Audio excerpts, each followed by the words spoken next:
Hello, Gweilos and Gweilettes. You are here to witness the beginning of something very special.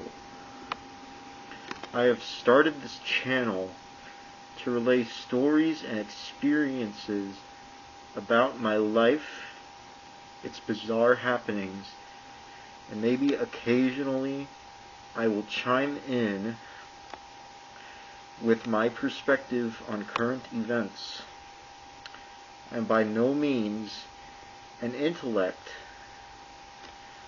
but I am hoping that by sharing these stories and these anecdotes with you, you will come away with something equating to a valuable perspective, or maybe you will just enjoy this hog slop like the good little fucking Gweilo that you are.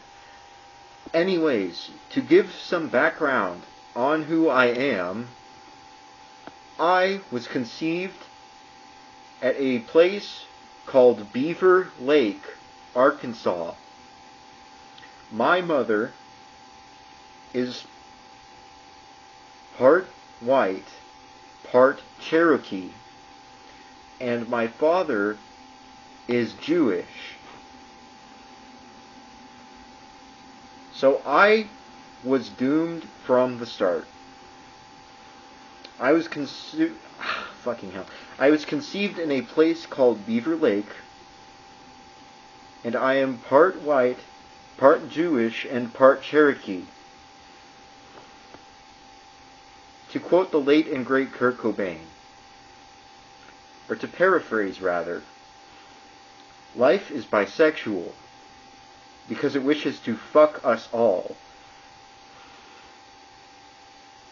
While I was still in the womb, my parents joked that I would be named Tonto Silverstein.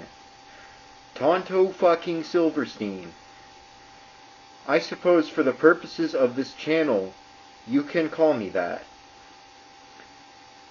Neither my mother nor my father were ready to raise a child.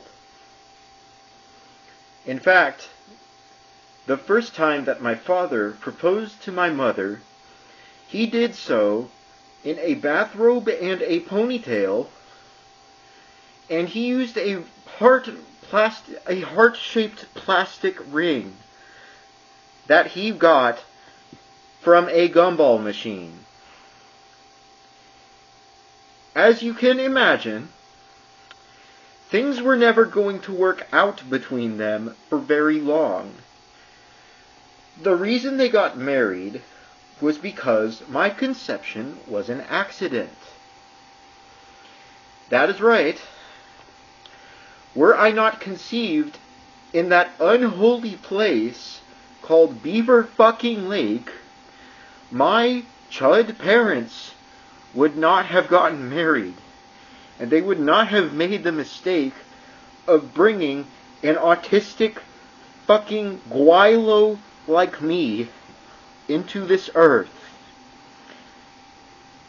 Thank you, Mom and Dad. My parents divorced when I was 3 years old.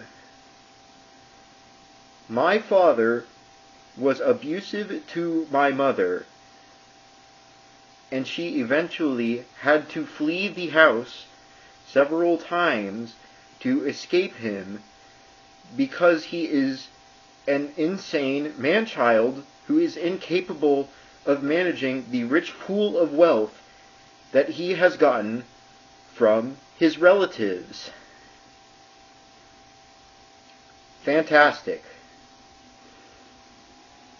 So yes, my parents divorced when I was only 3 years old. In fact, one of my first memories was of me being in my mom's car around the time of the divorce. My mom at the time had a red Pontiac, which is a car that does not exist anymore. So that's one hell of a memory for that reason. And this memory is very foggy to me now, but from what I can remember, I was in the back seat of my mom's car. and I think my dad was banging on the window, begging me to get out. My mother has more sense than him, and she knows that he is an abusive moron. So naturally, if I am remembering correctly, she did not let me out of the car. Thanks, Mom. Thank you for that.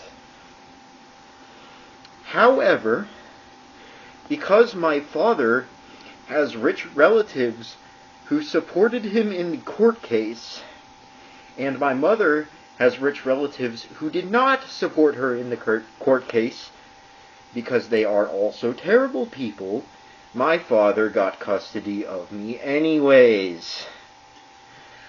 So I had to deal with being under the tutelage of that man for the vast majority of my first 15 years of existence.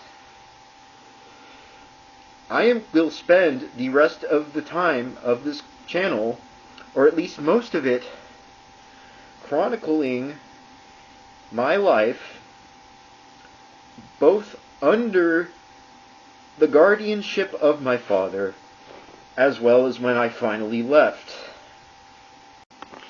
On this channel, you will hear about the experiences which I had in my youth, in school, the various characters, which is honestly the best way that I can describe a lot of the people that I knew in general during that time, as well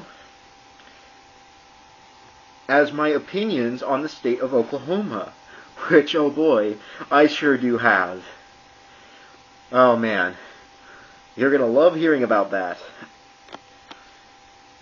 So anyways, to close out, enjoy your slop, you fucking protozoans, because there will be more. Maybe not tomorrow, maybe not next week, but sometime soon, and determinately, you will have more Soylent Green forced down your throat for anyone who wishes to listen, because oh boy, there's some real juicy nuggets to get through here.